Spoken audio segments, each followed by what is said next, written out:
Côté des hommes, Dominique, tu nous avais annoncé Hermann Reitberger comme grand favori. C'est lui que l'on voit en piste présentement. Hermann Reitberger qui a un point devant tout le monde sur le circuit de la Coupe du Monde. Il remporte le circuit l'année dernière et même il y a 2 ans. Il avait un seul compétiteur qui était dans la foule aussi cet après-midi. Il a remporté cette médaille. Beaucoup Musique très dynamique.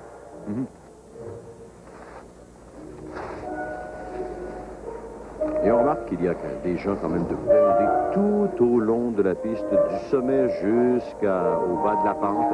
Et il faut dire quand même qu'il y avait passablement de vent, mais rien pour importuner les compétiteurs dans ce genre de sport, mais aussi un soleil absolument éblouissant en début de compétition. On avait une magnifique température pour ce genre de compétition.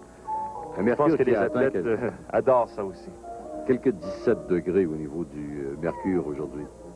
Et ça, c'était pas une défaillance, c'était un mouvement qui semblait voulu. Oui, Hermann se prépare très lentement à son début de routine. Et ensuite, il lance ses gros sauts, comme là, un 2,5. Pour un peu se relaxer au départ avec sa musique. Et ensuite, il lance ses gros mouvements. Il utilise bien la hauteur. Encore une fois, un 2,5. Ce qui lui donne beaucoup de points. Donc, il y a peut-être plus d'élégance dans le mouvement exécuté par les dames, plus de dynamisme et de force dans le même mouvement exécuté par un homme. Oui, c'est ce qui arrive aussi en patinage, c'est que les hommes, beaucoup plus de force. Regardez, les sauts périlleux avant avec une vrille et demie, appui sur bâton. Sauf que les dames peuvent réussir les mêmes sauts. Oui, mais ils ne sont pas encore rendus à exécuter des sauts et demi. Ils font des sauts vrilles croisés. Et maintenant, le saut périlleux arrière groupé. On n'en a pas vu beaucoup de celui-là aujourd'hui. Il est le seul à l'exécuter. Il est bien confiant. Hermann est bien confiant. Je pense qu'il arrive à la fin de sa routine et puis c'est maintenant qu'il a un pas en avant de tout le monde.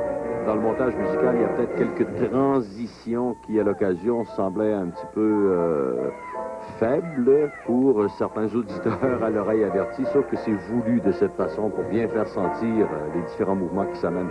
C'est que sa chorégraphie est montée sur sa musique et même Hermann qui fait sa musique, ils font la musique d'après sa routine. Prépare ses mouvements, prépare son numéro et on marie une musique à ce que l'on veut faire. On filme sa routine et ensuite on marie la musique. Hermann Reitberger est lui aussi applaudissement fort bien mérité. Il y a une partie de son numéro certainement qu'il vaut la peine de revoir. Je pense que c'est son double saut et demi.